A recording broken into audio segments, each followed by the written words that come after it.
Bonjour, bonjour. Bienvenue à cet événement de la Maison du développement durable, donc Synergie dans Ville-Marie, donc un événement organisé en partenariat avec l'arrondissement Ville-Marie, qui se veut en fait une mise en valeur de pratiques éco-responsables d'acteurs et d'actrices de Ville-Marie. Donc avec eux aujourd'hui, nous allons explorer ces différentes pratiques. On a également discuté des différents enjeux qu'on peut rencontrer, des contraintes et également toute cette mécanique de ces belles pratiques qui vont nous présenter aujourd'hui. On est présentement dans une série d'événements. Nous sommes au deuxième événement de 6. Donc, juste pour vous dire déjà d'emblée qu'on aura la chance également de poursuivre sur ce sujet le 18, le 25 septembre prochain, le 2 et le 13 octobre également, si vous êtes intéressé à connaître d'autres acteurs comme ces personnes qui m'accompagnent aujourd'hui dans les prochaines semaines. Donc, sans plus tarder, je vous présente donc Madame Anaïs Légaré-Moras des Amis de la Montagne. Bonjour. Bonjour. Bonjour, Monsieur René-Jacques Desbains-Mathieu. Bonjour. Et de la Corporation des habitants Jeanne-Mance, donc Ariane Payette et Madame Patricia Bouchard. Bonjour. Bonjour. Bonjour, mesdames. Bienvenue et merci d'être là ce midi. Donc, aujourd'hui, on va en apprendre un petit peu plus sur vos organisations, vos pratiques de développement durable. Juste pour dire aux gens dans la salle et à la maison, les questions vont se prendre à la fin de l'événement. Donc, gardez vos questions. C'est toujours intéressant après de pouvoir interagir avec les panélistes dans la salle ici. Donc, dans un premier temps, je vais vous demander peut-être en 30 secondes, top chrono, de nous présenter quelques faits saillants de vos initiatives de développement durable dans vos organisations. Donc, on pourrait commencer par Madame, ou je vous appelle par votre prénom, donc Anaïs, s'il vous plaît. Oui, donc en 30 secondes. Je vous rassure, d'habitude, ma voix n'est pas aussi cassée. J'espère que ce n'est pas trop désagréable à l'oreille. Mais voilà, donc les Amis de la Montagne, on est responsable de la conservation et de la mise en valeur du Mont-Royal. Donc, forcément, au cœur de notre mission, on retrouve le développement durable dans son volet environnemental principalement. Donc, on a toutes sortes d'initiatives. Je dirais qu'en 30 secondes, je me limiterai au plan de conservation qu'on a lancé en avril dernier avec une série de partenaires, la Coalition des Montérégiennes, qui vise à protéger la dizaine de collines montérégiennes, dont fait partie le Mont-Royal, donc protéger les milieux naturels, les boisés, s'assurer de freiner la dégradation des milieux naturels. Merci beaucoup. On va en apprendre un petit peu plus long dans les prochaines minutes. René Desbains-Mathieu, peut-être en 30 secondes, vos faits saillants. Oui, nos faits saillants. Premièrement, nous, on est un bain public transformé en salle multifonctionnelle. Notre démarche pour notre 25e anniversaire, réduction des déchets, économie d'énergie, transport durable et soutien à la communauté. Ce sont nos Super intéressant. nos vues. Merci beaucoup. Et Mesdames des Habitations Jeanne-Mance. Donc, en fait, les habitations Jeanne-Mance, on est un organisme paramunicipal qui gère 788 logements sociaux ici au centre-ville. On se positionne comme le poumon vert du centre-ville. 32 de notre site est vert. On a un verger, on a 2 jardins communautaires, 2 parcs sur notre site. Donc, c'est très vert.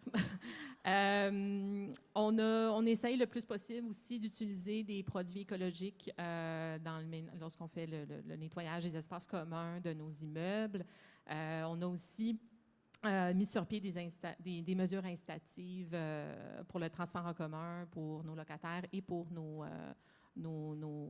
employés. Merci. Je vais poursuivre. Oui. Hein? On va prendre les minutes qui n'ont pas été utilisées, les allez-y. secondes, je devrais dire. Alors, nous, en 2025, on va avoir pratiquement terminé la modernisation de tous nos bâtiments. Dans le cadre de ces travaux-là, on a utilisé des procédés des matériaux durables et puis des procédés le plus écologiques possible, en tout cas qui sont en accord avec les principes du développement durable pour récupérer la chaleur, par exemple, au niveau du système de chauffage et de ventilation. Et je vous annonce qu'on a notre première tour sans fumée qui est présentement en location. Donc, ça aussi, c'est une démarche. Nous, c'est des logements sociaux qu'on gère. Donc, dans le cadre de cette location-là, on a des règles de sélection qui aident la mixité aussi. Alors, pour favoriser la mixité, ce qu'on fait, c'est qu'on encourage des petits travailleurs là, à avoir une chance égale d'avoir un logement social sur notre site. Merci beaucoup. Merci. On va avoir la chance d'y revenir. Avant de rentrer un peu plus, on peut dire, dans ce contenu, je vous poserai une question un peu plus peut-être macro, mais sinon, le développement durable, ça fait plusieurs années qu'on en entend parler et peut-être même vous faisiez du développement durable sans même savoir que c'était du développement durable, ça aussi. J'aimerais ça savoir, c'est quand vous avez dit, vous êtes assumé ou sinon vous avez dit, nous sommes des acteurs de développement durable, puis vous avez appelé ça de cette façon-là dans vos organisations. Peut-être commencer, on va revenir comme ça finalement. Allez-y. Bien, écoutez, c'est exactement ça. Je pense qu'on en faisait avant même de savoir qu'on en faisait. Nous, on existe depuis 1958. Alors, au cours des 64 dernières années, on a vraiment eu énormément d'initiatives en développement durable quand on fait le décompte. Mais je pense qu'on s'est positionné de façon plus forte dans notre dernière planification stratégique 2020-2025, où là, on a fait du développement durable notre priorité, notre première priorité, et un axe transversal à travers toutes nos activités. Intéressant. Et vous, M. Jacques, êtes-vous correct? Oui, en fait, nous, c'est dans la même situation, mais on a réalisé très tôt, au début, ça fait 25 ans, au début, on a réalisé très tôt qu'on était presque une usine à poubelles, là, parce qu'on a tellement d'événements, puis il y avait tellement de bouteilles, de canettes, de tout. Là. Alors là, il y a eu tout de suite une prise en charge de ce domaine-là, parce que ça n'avait juste pas d'allure comment que c'était incroyablement dégueulasse. T'sais. Même chose pour le nettoyage, puis tout ça. On a beaucoup de circulation de monde, puis tout ça. Fait qu'on a tout de suite pris en charge cette avenue-là pour pouvoir déjà se respecter nous-mêmes en tant qu'organisme. Puis ça s'est établi dès le départ. Ça fait à peu près depuis quelle année, là, vous... 25 ans. Ça fait 25 ans, vous... oui, c'est ça. Mais c'est sûr qu'on est toujours en train de s'améliorer parce oui. que... on s'en parlera plus tard, là, mais il y a des défis. C'est un processus, oui, tout à fait. Par rapport à le recyclage puis tout ça, c'est une autre aventure puis tout ça. Tout à fait. Merci beaucoup. Et les Amis de la montagne? Oui, bien, on existe depuis 86, puis on a été créé, en fait, à l'origine pour lutter contre un projet, s'opposer à un projet de grande tour de télécommunications qui aurait entraîné toutes sortes de conséquences, mais entre autres des conséquences sur l'environnement. Donc, d'emblée, il y avait une mission de développement durable. Il faudrait fouiller dans les archives, voir quand est-ce que le terme a commencé à être utilisé, mais ça fait certainement un bon moment. Là. Un bon moment déjà. Donc, merci beaucoup. Ensuite, on va rentrer un petit peu plus dans ce contenu que vous avez présenté brièvement au début de l'événement. Moi, j'aimerais connaître un peu, c'est quoi les initiatives innovantes qui vous caractérisent? On peut faire beaucoup de choses. Je pense que vous êtes justement des acteurs et des actrices qui faisaient beaucoup de choses en développement durable, mais peut-être qu'est-ce qui vous différencie des autres dans votre secteur? Donc, René, peut-être on peut commencer par vous, oui? Nous, qu'est-ce qui nous... déjà, aussi, dès le départ, il y a eu toute la question de sauver l'énergie le plus possible, de dépenser le moins possible d'énergie électrique et tout. Donc, puis on était chanceux parce que les premières années, on avait un équipement d'éclairage, de son, tout ça qui datait des années 70. En fait, pour faire une petite histoire courte, on avait été ici à la Place des Arts et ils se débarrassaient de tout leur ancien éclairage des années 50. Puis comme on n'avait pas de subvention, on avait été ramasser ça, puis c'était épouvantable, de l'énergie que ça prenait, puis tout ça. Et 3 ans après, bien, il y a eu toute la révolution des lumières LED et tout. Fait qu'on a tout de suite adopté ces lumières-là, puis tout ça, puis ça a vraiment changé, un, nos comptes d'électricité, et deux, le gaspillage d'énergie pour tout ça, tu sais. Ensuite, ben, je reviens toujours aux déchets. Ça aussi, on avait beaucoup de traiteurs, puis leurs poubelles, c'est comme si les traiteurs n'avaient pas de conscience, tout était mélangé, ils jetaient tout dans les mêmes poubelles, puis tout ça. Fait qu'on a imposé une taxe, on peut dire, aux traiteurs pour qu'ils puissent démêler leurs poubelles, tout ce qui était végétale, puis tout ça, qui était d'un côté, le plastique et tout, tu sais. Avec la taxe, bien, ça l'a aidé, parce que quand ils ne le faisaient pas, mais c'est nous qui le faisions, fait qu'on leur chargeait comme une compensation. Il faut dire qu'ils préféraient, leur mentalité, c'est qu'ils préféraient payer la taxe que de le faire, tu sais. Fait que ça, c'était une autre histoire. Voilà pour ça. Puis aussi, bien, le soutien à la communauté. On a des salles, on a un espace qu'on passe depuis le début à tous les organismes qui sont autour du Bain Mathieu pour justement avoir des endroits pour se réunir puis discuter de ces problèmes-là, d'écologie puis tout ça. Voilà. Bien, merci. On apprend plein de bonnes choses aujourd'hui. C'est intéressant. Vraiment. Je vais passer aux habitations Jeanne-Mance. Je m'excuse, je ne vous nomme pas vos prénoms parce que vous êtes deux, fait que je vous lance de cette façon-là. Mais bon. Peut-être vous, aux habitations Jeanne-Mance, qu'est-ce qui est les pratiques innovantes là, que vous avez? Bien, j'ai le goût de ne pas répondre à ta question parce que je ne peux pas prendre le crédit de l'innovation de ça, mais je trouve que c'est important qu'on le nomme parce que souvent, on ne le regarde pas comme ça.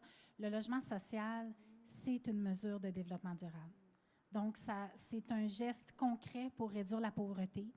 Et puis, comme on est le seul représentant du logement social ici, je pense que c'est important de le nommer. Alors, nous, on est vraiment un levier économique. On favorise, dans le fond, on favorise les ménages qui habitent chez nous peuvent décider de saisir cette occasion-là, cette opportunité-là pour améliorer leurs conditions de vie. Et à titre d'exemple, juste cette année, on a 3 familles qui ont quitté les habitations de Jeanne-Mance, pas parce qu'ils étaient plus bien ni heureuses, mais parce qu'elles se sont achetées une maison. C'est quand même magnifique et magique. Là, vous allez me dire comment ils ont fait dans le contexte actuel, mais ça, je ne le sais pas. Mais ce que je peux vous dire, c'est que chaque année, par contre, on a des gens qui vraiment utilisent le logement social pour des bonnes raisons et c'est pour ça qu'on est passionné par ce qu'on fait. C'est parce que concrètement, notre mission, pour moi, est collée à cette initiative-là, même si elle n'est pas si innovante, elle est cachée. Ensuite, je pense que à travers ça aussi, l'ouverture sur le monde, aux habitations Jeanne-Mance, il y a 73 communautés culturelles différentes. Alors, ça veut dire qu'il y a des gens qui se reconnaissent chez nous suffisamment pour venir s'y établir. Et cette multiculturalité-là, ça nous permet, nous, de rester ouverts aussi, d'adapter nos approches pour être en mesure dans le fond, que le centre-ville soit... Les gens s'y reconnaissent, puis aient le goût d'y vivre. En gros, on en a probablement d'autres, là, des initiatives innovantes, mais... On va pouvoir y revenir aussi. Je ne sais pas, est-ce que tu voudrais... la place à d'autres. Oui, parfait. Donc, on reviendra. Ou peut-être tu vas ajouter quelque chose. Vas-y, si... Bien, écoute, il y a une initiative qui me vient en tête. Là. On a un stationnement éco-responsable là, qu'on a mis sur pied. Ce n'est pas tous les projets de logements sociaux qui ont des stationnements éco-responsables. Puis on a aussi un projet d'en développer un autre dans les prochaines années. Donc, oui.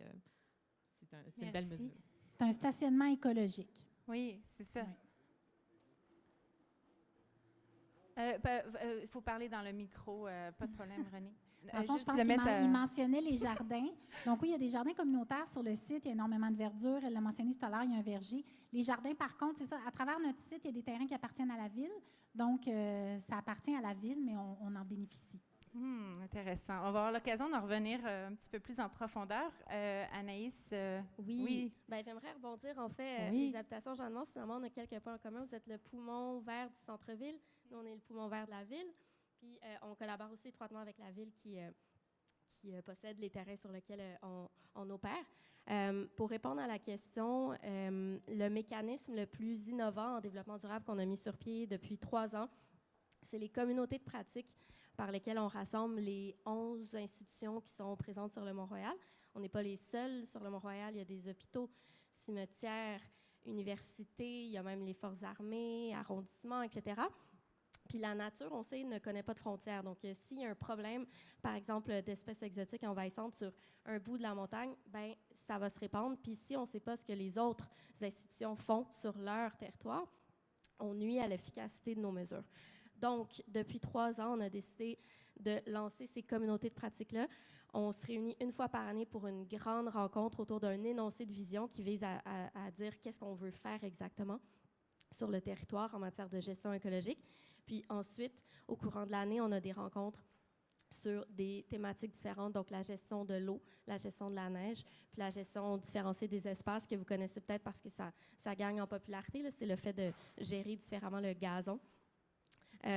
Donc voilà, puis on va sur le terrain aussi, on rencontre les institutions aussi individuellement pour savoir où est-ce qu'elles en sont, notamment avec les mesures plus spécifiquement de conservation du territoire. Donc ça ressemble à ça. Puis je vais rebondir sur qu'est-ce que tu dis, justement. Donc, tu parles de communauté de pratique. Donc, toutes ces initiatives-là, bien, il y a des mécanismes à mettre en place à l'interne, à l'externe aussi. Fait que j'aimerais ça vous entendre un peu, parce que des fois, peut-être de l'extérieur, des fois, on vous regarde aller, puis il y a des gens qui trouvent ça un peu compliqué ou plus difficile de mettre en place des pratiques éco-responsables au sein de leur organisation. Fait que j'aimerais voir, vous, bien, on peut continuer avec toi, Anaïs, de voir c'est quoi les mécanismes que vous avez mis en place. Donc, là, tu as parlé de communauté de pratique, de tables de concertation. Donc, juste élaborer un petit peu plus là-dessus. Là. Oui, bien c'est ça. Je dirais que le comité le plus officiel auquel on participe, c'est la table de concertation du Mont-Royal, qui est l'initiative de la Ville de Montréal et qui réunit des acteurs peut-être un peu plus nombreux pour s'assurer que les projets, notamment qui sont prévus pour le Mont-Royal, bien, que les partenaires aient un input en bon français sur ces projets-là. Donc, c'est une version raccourcie de la mission de la table. Ensuite, on a aussi un comité avec des experts du patrimoine, de l'urbanisme, de l'environnement, des experts externes, mais avec qui on collabore étroitement à l'interne pour s'assurer sur disons peut-être des prises de position plus en continu, bien, qu'on a l'expertise, qu'on bénéficie de l'expertise de personnes supplémentaires, en plus des équipes à l'interne. On est quand même nombreux à l'interne. On a une grande équipe de conservation, des experts de la biologie, de l'écologie, etc. Donc, ça fait beaucoup de monde autour de la table. Tout à fait, merci. Je vais passer pour René Desbains-Mathieu. Est-ce que c'est un peu comme les Amis de la montagne? Ça demande aussi un bon réseau, des partenaires. Comment ça s'est construit chez vous? Formation.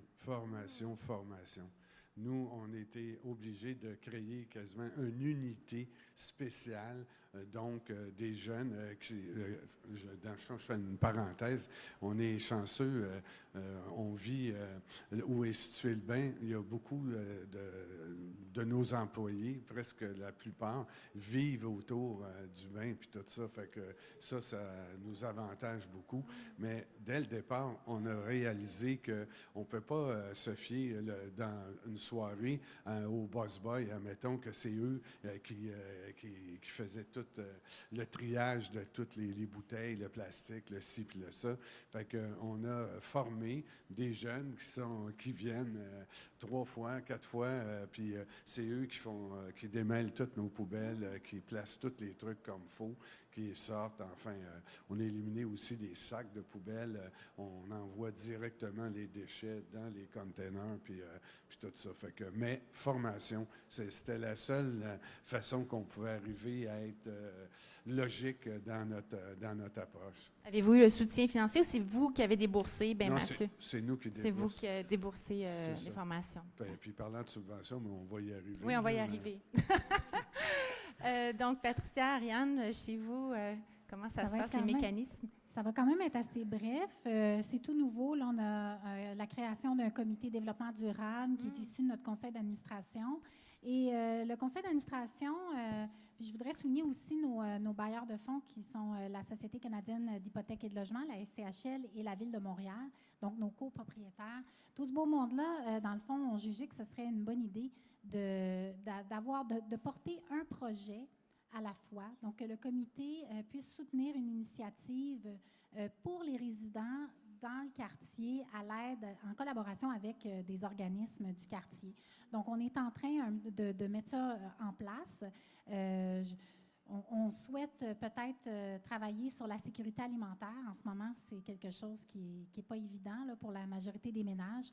Donc, c'est un petit peu là où on en est. Donc, en termes de communauté de pratique, nous, on est assez nouveaux dans le domaine. Alors, je vous dirais que de s'ouvrir sur l'extérieur dans notre quartier, puis travailler en collaboration pour des démarches communes, je pense que c'est ensemble qu'on va y arriver. Donc, on est plus tourné vers les autres que replié sur nous en termes de développement durable pour ce qui est des communautés de pratique. Vous avez aussi, la particularité, c'est que vous avez des résidents aussi. Oui. Puis comment ça fonctionne avec ces gens à l'interne? Comment c'est la communication? Est-ce que vous les consultez? Est-ce que... Ben oui, en fait, on a justement un comité consultatif des résidents là, qui a été mis sur pied il n'y a pas si longtemps. On a des représentants par secteur.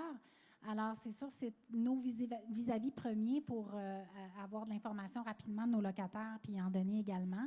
C'est certain que la mobilisation, c'est un défi. Ça va demeurer un défi, entre autres à cause de la barrière de langue, des codes culturels aussi qui peuvent être différents. Alors, il y a beaucoup de... Mathieu parlait, pour les mêmes, Mathieu, vous parliez de la formation. Bien, c'est sûr que pour être formé, il faut avoir le goût d'être formé. Hein? Et donc, nous, il faut sensibiliser puis que les locataires soient intéressés à s'impliquer, à participer. C'est pas évident, mais je veux dire, c'est un défi. Donc, mais on a toutes sortes on fait des rencontres. On a un journal, le Coucou, qui est notre journal des locataires, des résidents. On a différentes plateformes là, qui nous permettent de communiquer avec eux. Et puis, voilà. Oui. J'ajouterais aussi que on a 3 résidents sur le conseil d'administration de la Corporation d'habitation Jeanne-Mance. Ils sont 7 administrateurs, dont 3 résidents. Donc, il y a quand même une belle représentativité des résidents sur le CA. Ah, c'est bien ça. Oui, j'aimerais... je continue avec vous. Ah oui, oui, René. Ben oui, allez-y. Bonjour. Comment vous faites pour gérer les poubelles de tout ce monde-là, puis tout ça? Tu sais, je veux dire, c'est 700 logements, ça doit être... J'essayais d'éviter cette question-là. Ah. La gestion des matières résiduelles, c'est notre plus grand défi. C'est pas parfait, mais on a des molocs sur le site, donc des gros molocs. Donc, on a une collecte via les molocs. C'est des bacs semi-enfouis, en fait, pour ceux qui ne le savent pas. Et puis, ça fonctionne relativement bien.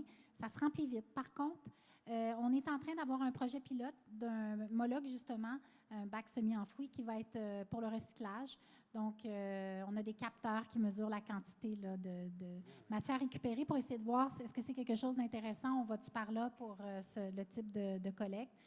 J'avais choisi de ne pas parler de ça, pas parce que je le cache, mais simplement parce que je me disais, c'est souvent le sujet qui nous vient en premier hein, quand on parle de développement durable, la gestion des déchets, mais on n'est pas nécessairement à l'avant-plan là-dessus. On a des croûtes à manger. Là.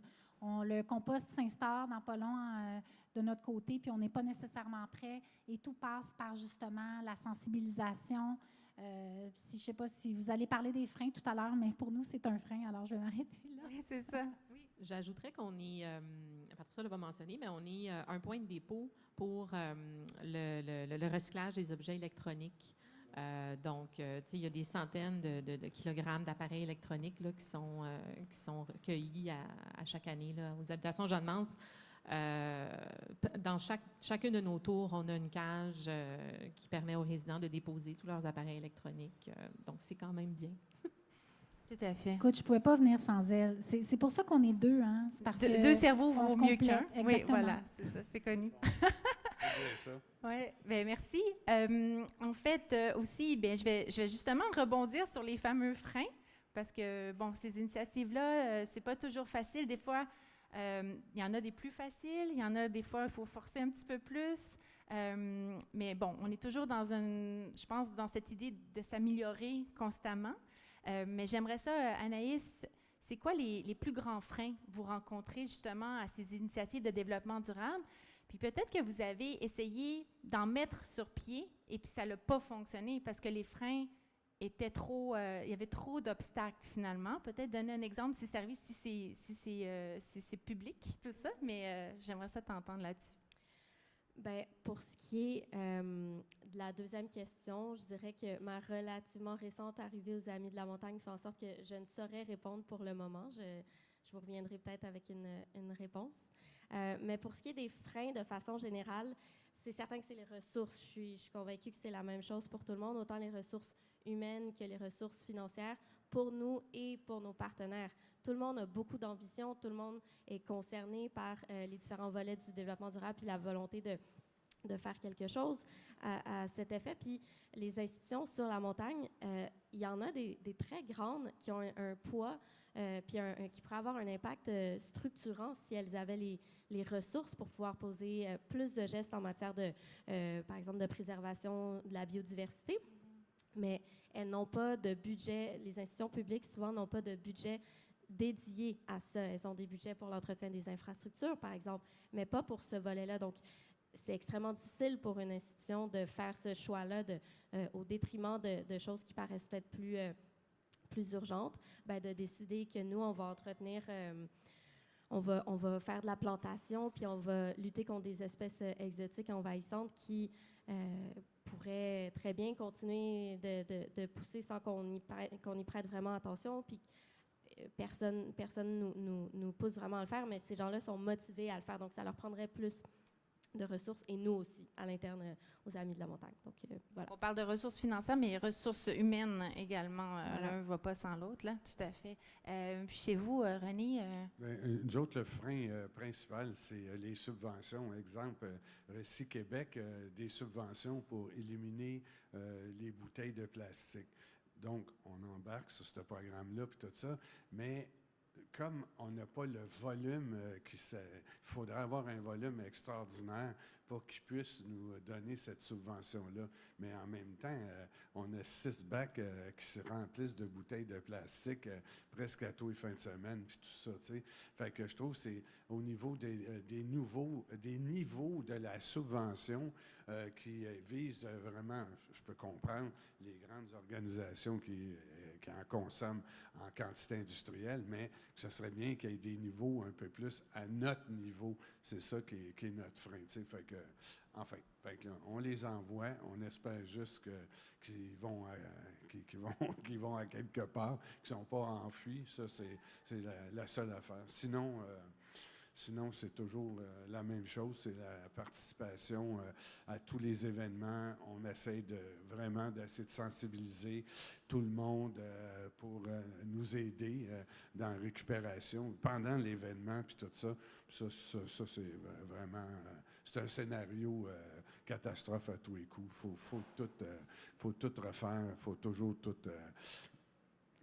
trier à toutes les fins de semaine. C'est pour ça notre équipe de choc.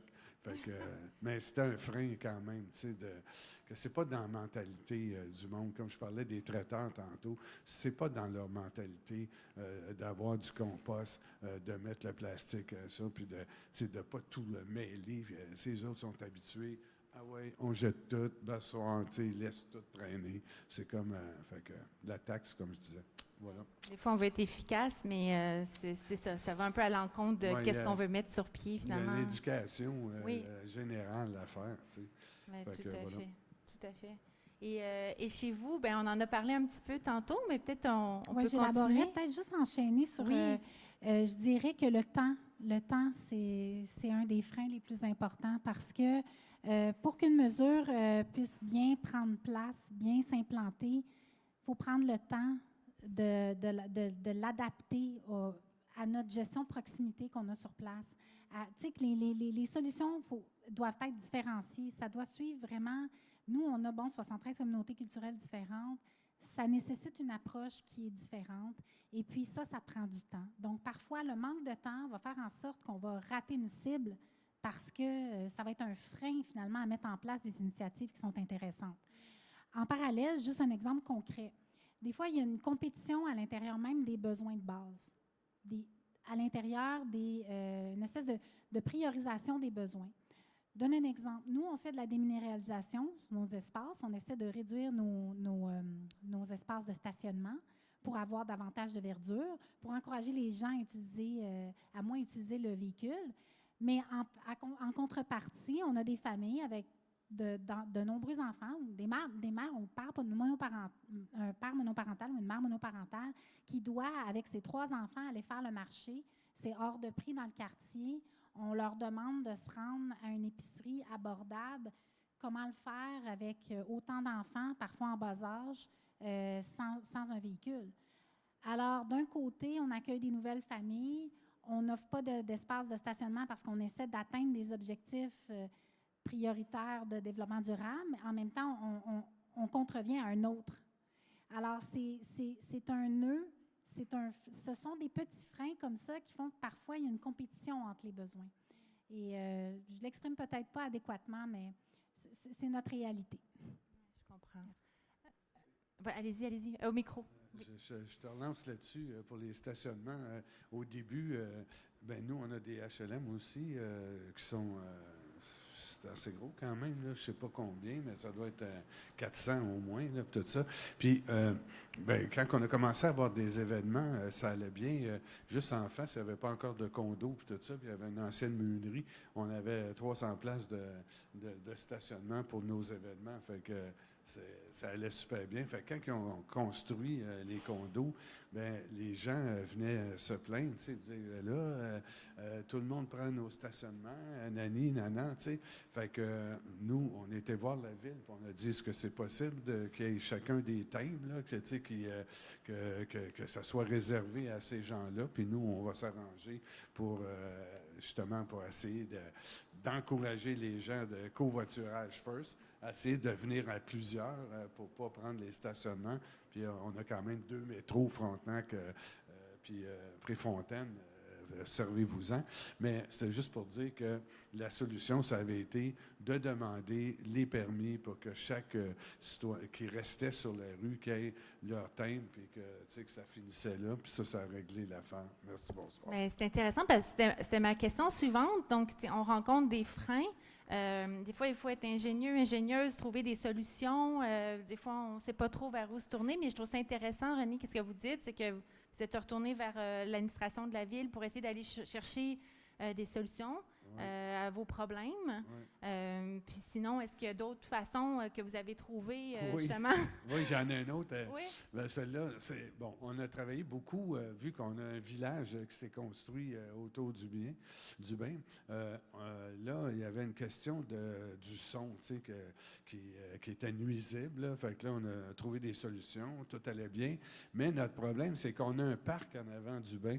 Fait que là, le soir, le monde, les fumeurs, le monde allait prendre de l'air, tout ça. Fait que là, il y avait un chahutage assez important, tu sais. Puis, nos voisins d'en face, on a quand même une bonne relation avec eux autres, puisqu'il y a beaucoup d'eux autres qui viennent s'asseoir dans le parc, se rafraîchir, tout ça. Fait que c'est comme un peu nos ambassadeurs, c'est eux autres qui nous disent « Ah ouais, ce soir-là, nani, nana », tu sais. Fait que on a fait un deal avec la ville, avec les gens d'horticulture. Ils sont venus transformer notre parc complètement. Vraiment, je ne me souviens jamais le nom, là, mais c'est une affaire durable.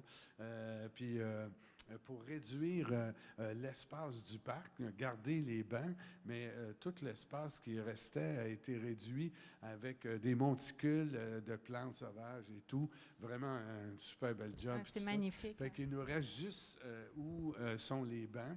Fait que là, maintenant, on fait sortir les gens, les fumeurs, par 10 personnes, tu sais. Puis quand il y a du monde qui ne fume pas, qui veulent, on les envoie au sous-sol à l'air climatisé. Puis, tu sais, c'est comme on s'est mis à gérer le parc, mais il faut dire que la ville a vraiment été très collaboratif avec ça. En plus de nous mettre vraiment quelque chose de vraiment très beau, ça nous a aidé à réduire le nombre de monde qui restait dans le parc, puis tout ça, tu sais. Tout à fait. Ah, c'est intéressant. Oui, j'avais vu les changements, justement, puis c'est bien d'entendre l'histoire derrière. Oui, c'est très beau. Puis en plus, ils ont continué où qu'il y a l'autobus, là. Oui, fait très que, bien. juste avant le viaduc, fait que ça fait comme une sorte d'aménagement très réussi. Ça me fait penser à l'aspect de la cohabitation, là, justement. Là. Anaïs, peut-être, j'aimerais t'entendre sur ça. Bien, toujours en lien avec les freins, les solutions trouvées, mais vous autres aussi, vous avez comme beaucoup de gens qui circulent dans la montagne.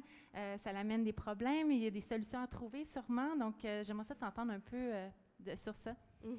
Bien, nous, un peu comme pour les bains Mathieu, c'est la ville qui va exercer l'autorité pour résoudre ces problèmes-là. Nous, les services qu'on offre en termes de, par exemple, les cafés, on a 3 points de service, on offre des randonnées, on a des kiosques d'éducation, on a différentes activités de sensibilisation, on a les patrouilleurs des milieux naturels, etc. Puis quand on détecte des enjeux, des problèmes, ben, on les rapporte à la ville qui est très diligente dans le traitement des problèmes. Mais je reviendrai sur la question des solutions. J'ai pas un exemple concret, mais plutôt le principe des communautés de pratique, je trouve qu'il est pertinent pour les personnes qui nous écouteraient.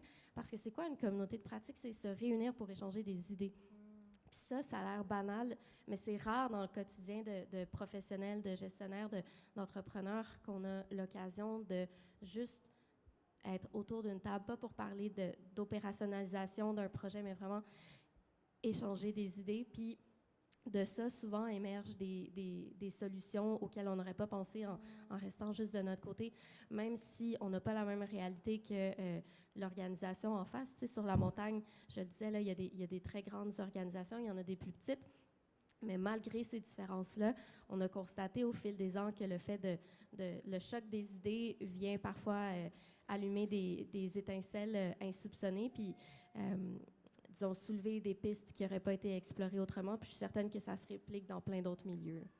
La force de se mettre ensemble puis de collaborer, là, finalement, ça, c'est tout à fait. Et chez vous, quelques solutions que vous avez trouvées aux freins que vous pouvez rencontrer? Pardon, de communauté? Écoute, on a...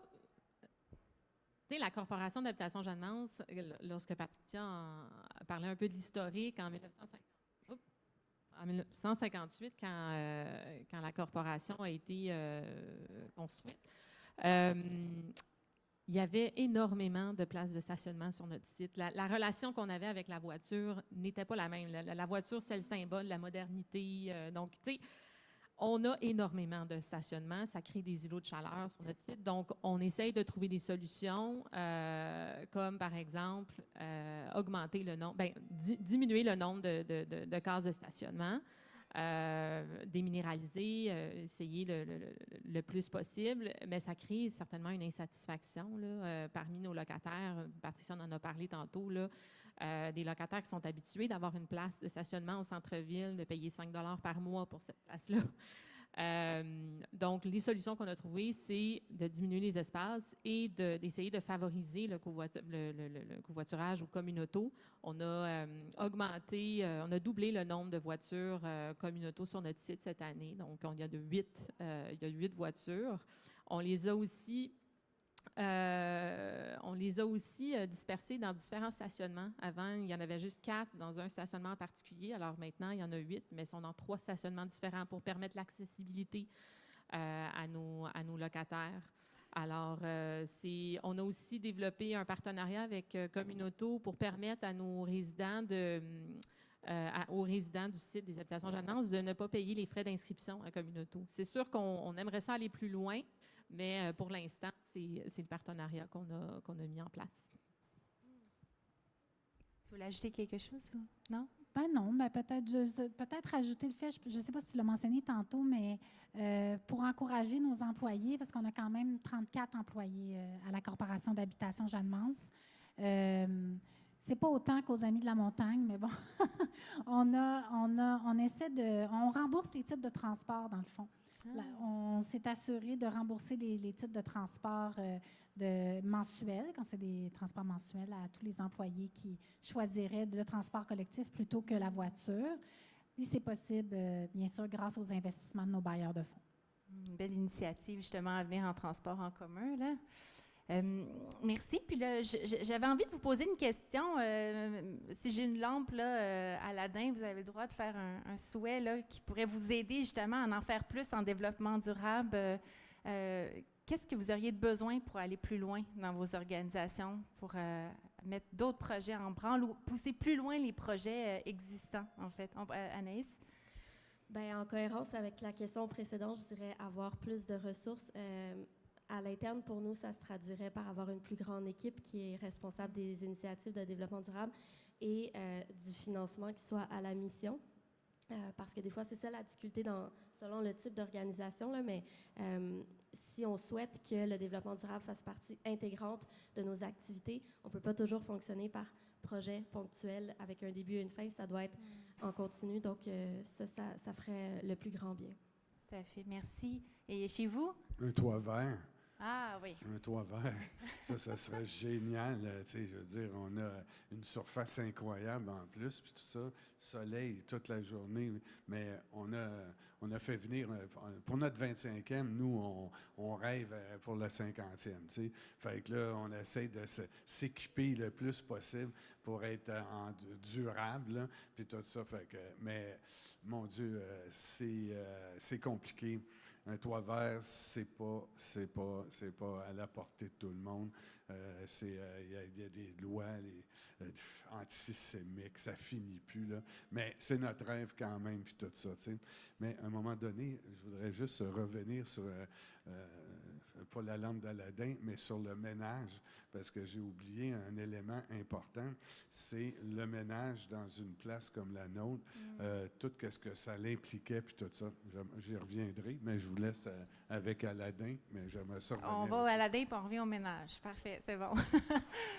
Vous, qu'est-ce que vous avez besoin pour peut-être... On n'avait pas réfléchi à ça. Hein? Globalement, je pense que ce serait que la réglementation puisse s'ajuster à notre contexte particulier. C'est très, très large, mais en fait, on veut faire, on veut. Et parfois, en raison de règles, on va se compliquer la vie ou on n'y arrivera pas tout simplement parce que la virgule n'est pas du bon côté du mot, là. Donc, tu sais, c'est vraiment... on a un contexte particulier avec une forte concentration de gens vulnérables et puis ça serait... La plupart des freins qu'on a sont liés à ça et au manque de temps. Oui, c'est ça, le temps, tout à fait. Merci. Peut-être voulez-vous juste rajouter l'aspect du ménage? On peut revenir, oui? Écoutez, la technologie nous a aidés. Je peux-tu vous couper? Je Oui. m'excuse, je dois vous quitter. Oui, merci Je vous beaucoup. laisse. Donc, merci de nous avoir invités. Puis je vous laisse entre bonnes mains avec Harry. Merci beaucoup. Le ménage. Nous, on est en ancien bain public, fait que tout est en céramique et tout ça. Donc, c'est un avantage assez génial. Puis tout ça, fait que pendant longtemps, on était avec des mops, là, puis oui, on avait trouvé des produits écologiques et tout ça, mais la quantité d'eau qu'on prenait pour l'enlever, puis, tu sais, parce que c'était pas juste, souvent, ceux qu'on engageait, ils faisaient juste mouiller le plancher, mais ils faisaient juste, répandre la saleté, tu sais, fait que là, il fallait repasser. Et voilà que les compagnies font maintenant des petits zamboni tout petits, puis qui à portée de main, là, c'est une sorte de marchette, là, pour tu t'en vas avec. C'est génial. Ça fait 4 ans qu'on l'a. Dès que ça l'a sorti, on était là à la fin, tu sais. Fait que c'est ça, je voulais juste dire que malgré tout, la technologie s'installe. Ça s'est installé sur les lumières en changeant tout en LED. Ça s'est installé avec le ménage aussi, puis tout ça. C'est un avantage incroyable au niveau de l'efficacité de ce ménage-là, puis de la propreté, parce que ça va partout, dans les chambres de bain, puis tout ça. Mais encore faut-il être en céramique partout. Ça, c'est sûr que pour nous, c'était un avantage incroyable. C'est intéressant. Je trouve que c'est une solution très pratique, là. C'est un bon partage. Merci beaucoup. Je vois le temps avancer. J'avais envie, on a parlé de souhait, le René, tantôt, le toit vert. À quoi vous aspirez, là? C'est quoi le prochain projet ou prochaine étape là, concrète chez vous en développement durable? Anaïs? Rapidement, un petit puis un plus grand projet. Petit projet dans nos communautés de pratique qui ont des thématiques spécifiques. Là, on va entrer bientôt on va développer la thématique des espèces exotiques envahissantes, qui est une grosse problématique sur la montagne. Donc, ça s'en vient très, très bientôt avec nos partenaires. Mais sinon, une chose dont j'ai parlé au début, c'est notre plan de conservation. qu'on a lancé dernièrement, puis qui s'étend, c'est un plan itératif qui s'étend pour le moment sur 5 ans environ. Donc, une 60aine d'actions à réaliser sur le terrain, c'est beaucoup de travail, c'est hyper important, donc c'est ce qui va nous occuper. Des beaux projets, merci beaucoup. Puis, chez vous, Jeanne Mance, Écoutez, la STM doit mettre aux normes sa tour de ventilation qui est sur notre site. Donc, on a décidé de saisir l'occasion, puis ça va être des travaux là, qui vont, des immenses travaux là, sur un de nos stationnements. Donc, on a décidé de saisir l'occasion pour transformer ce stationnement-là en stationnement éco-responsable, diminuer le nombre de stationnements aussi. Donc, ça va être notre prochain gros projet. c'est intéressant de profiter des travaux de la STM pour nous-mêmes, justement, pousser un peu plus loin nos pratiques là, dans notre organisation. Oui? J'aimerais poser une question. Vas-y. Parce que vous travaillez peut-être avec une organisation pour réaliser vos stationnements éco-responsables. Si oui, ça peut être pertinent pour d'autres organisations qui ont des stationnements de savoir vers qui se tourner pour réaliser ce type de projet-là? Bonne question. Écoute, je ne suis pas sur le projet. Je pense que, écoute, on avait par le passé l'intention de transformer un de nos stationnements en stationnement éco-responsable, puis on avait travaillé sur un devis, il y avait plusieurs acteurs qui avaient été impliqués. Et ce projet-là n'a pas pu se matérialiser. Donc, on a décidé de reprendre les grandes lignes de ce qu'on avait sorti à cette époque-là pour déterminer les critères là, de notre nouveau stationnement. Notre stationnement éco-responsable, qu'on a déjà sur le site, avait reçu une attestation du CRE. Donc, à mon avis, le CRE avait été impliqué là, à l'époque, il est peut-être toujours impliqué aussi pour qu'on puisse effectivement répondre à certains critères là, pour obtenir cette attestation-là.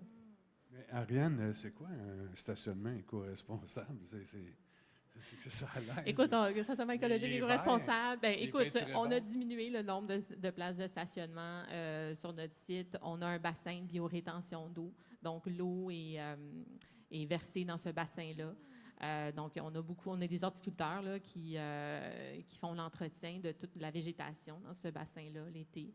On a des arbres à grand déploiement aussi pour essayer de réduire les îlots de chaleur. Il y a plusieurs mesures là, qui ont été faites. Ça existe-tu? Il y a aussi Communauto. Il y a plusieurs...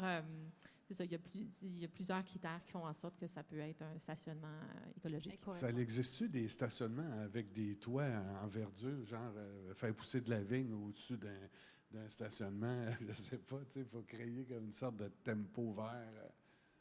Peut-être, je ne sais pas. Je suis pas spécialiste. Non, mais je pensais que c'était ça, un éco-responsable. Oui, on a quelqu'un dans le public qui va répondre à la question. Bonjour, oui. Il y a une norme du Bureau de normalisation du Québec qui justement décrit qu'est-ce qu'un stationnement éco-responsable qui réduit les îlots de chaleur. Et c'est une norme, c'est gratuit. Vous pouvez tout simplement aller la télécharger sur le site du Bureau de normalisation du Québec. Très facile. Merci, M. Blanchet. Très intéressant. Puis on a mentionné le CRE Montréal. Leur bureau ici est à la Maison de développement durable aussi. Ça peut être une bonne ressource sur leur site Internet. Ils ont des experts aussi sur cette question-là. Ils sont ici? Oui, ils sont dans la Maison du développement durable, le CRE Montréal. Oui, tout à fait. Ils sont là. On est là direct. Et le rassemblement, le RNCREC, aussi le réseau national des CRE, est ici aussi dans la Maison du développement durable. Oui, c'est ça. Donc, on est équipés. Peut-être avant, oui, on pourrait passer à la question du public. On a des questions en ligne. En fait, je pourrais peut-être commencer avec Oui. celle-là. Quel conseil auriez-vous pour les organisations qui commencent leur parcours de transition écologique? Ça dépend quelle sorte d'organisme. Allez-y. C'est pas précisé. Oui. Généralement, là, qu'est-ce que vous leur diriez? Par où commencer, les premières étapes? Bien, je pense que la transition écologique, ça implique un changement. Puis tout changement, si on veut l'adhésion des personnes qui sont impactées par ce changement-là, bien, il faut les impliquer. Alors, moi, je commencerais par peut-être organiser des rencontres pour engager la conversation, puis pour voir quelles solutions émanent de ces rencontres-là, puis ça passe vraiment par la base, par les employés, par exemple.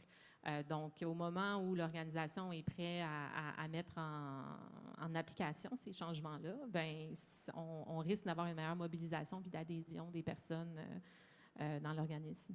Se donner une mission en partant.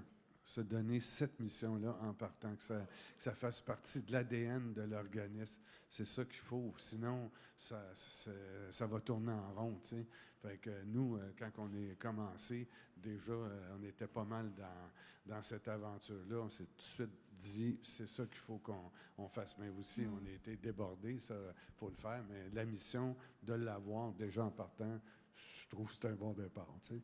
Tout à fait. Anaïs? Je dirais de définir clairement la vision, ensuite de faire appel au principe de base de la gestion de projet, là, avoir un échéancier clair, s'entourer d'experts, puis peut-être d'aller chercher les low-hanging fruits, c'est-à-dire s'assurer d'avoir rapidement des petits succès qu'on peut utiliser pour galvaniser la démarche, galvaniser les personnes impliquées dans la démarche à l'interne, les partenaires, etc. Ça peut être un bon facteur de motivation.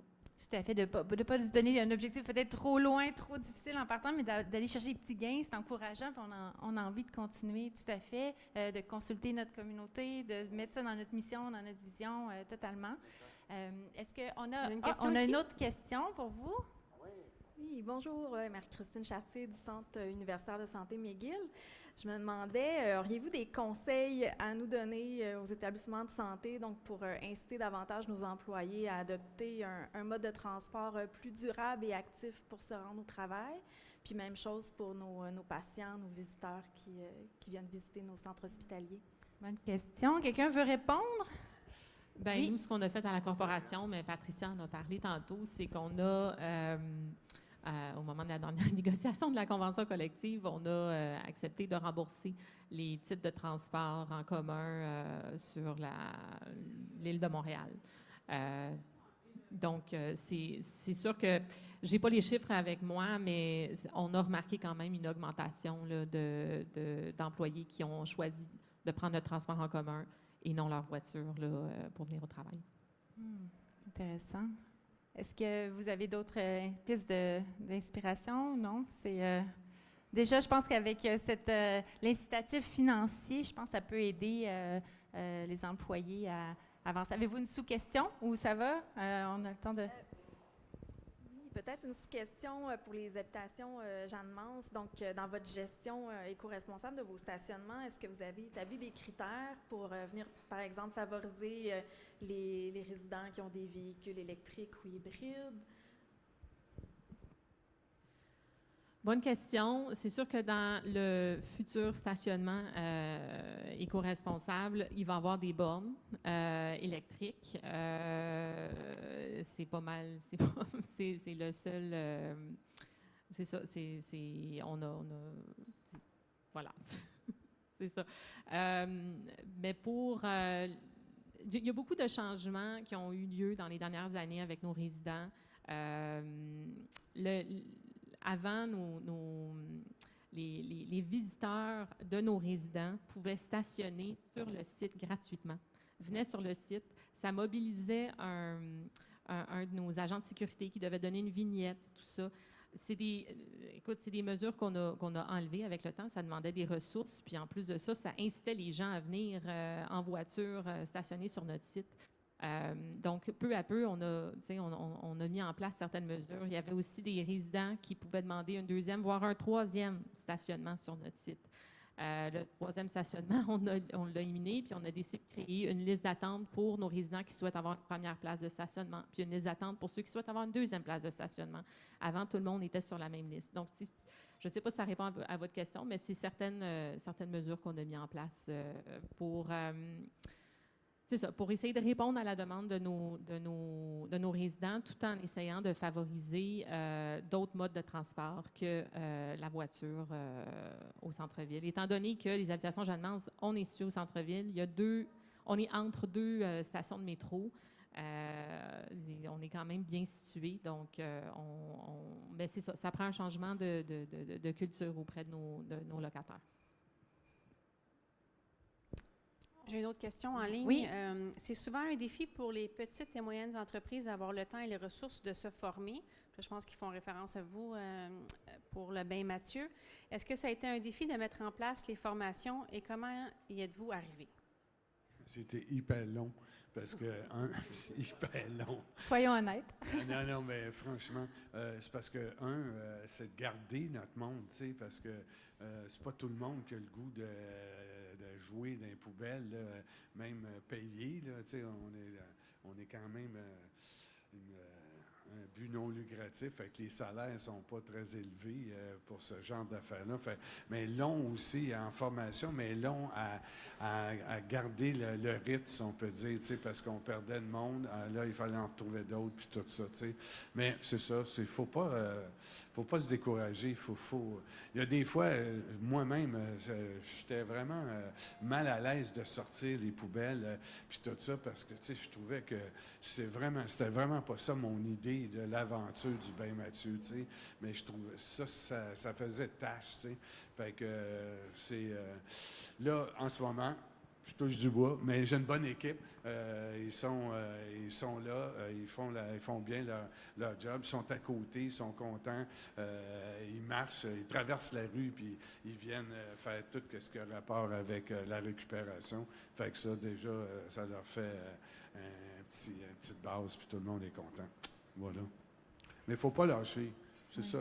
Anaïs, tu veux rajouter quelque chose? Oui, bien, j'ajouterais, il y a quand même beaucoup d'offres de formation. Donc, pour une PME, une petite organisation, ça peut être un défi de déterminer, on veut se former dans quoi, c'est quoi nos objectifs. Il faut que ça fasse partie d'une démarche structurée. Puis pour ça, d'avoir une personne qui porte le chapeau développement durable, soit en partie ou au complet, comme Marie-Christine au CUSUM, c'est certain que ça aide à déterminer c'est quoi l'essentiel, c'est quoi le superflu en termes de formation de développement durable. Oui, c'est ça. D'en faire une priorité aussi avec une ressource dédiée. Ça l'aide toujours, en effet. Est-ce que c'est bon? Oui? D'accord. Donc, je voulais vous remercier, vraiment. On va terminer l'événement comme ça. J'ai passé un bon moment avec vous. Vous êtes des gens inspirants, des organisations inspirantes. Je vous souhaite bonne chance pour continuer dans vos élans de pratique éco-responsable développement durable. Merci. Donc, je vais juste dire dernière fois, donc Anaïs Légaré-Moraz des Amis de la Montagne. Merci René-Jacques Bain-Mathieu et donc Ariane Payette et Patricia Bouchard, donc des habitations. Jeanne Mance, merci beaucoup. Je veux juste rappeler pour les gens à la maison qu'il y a encore 4 autres événements en Synergie Ville-Marie. Donc, je répète les dates, 18-25 septembre et le 2 et le 13 octobre prochain, si vous avez envie de connaître d'autres acteurs et actrices comme ces personnes aujourd'hui. Donc, vous aurez la chance, 4 autres événements à venir. Merci beaucoup. Merci à l'arrondissement Ville-Marie également.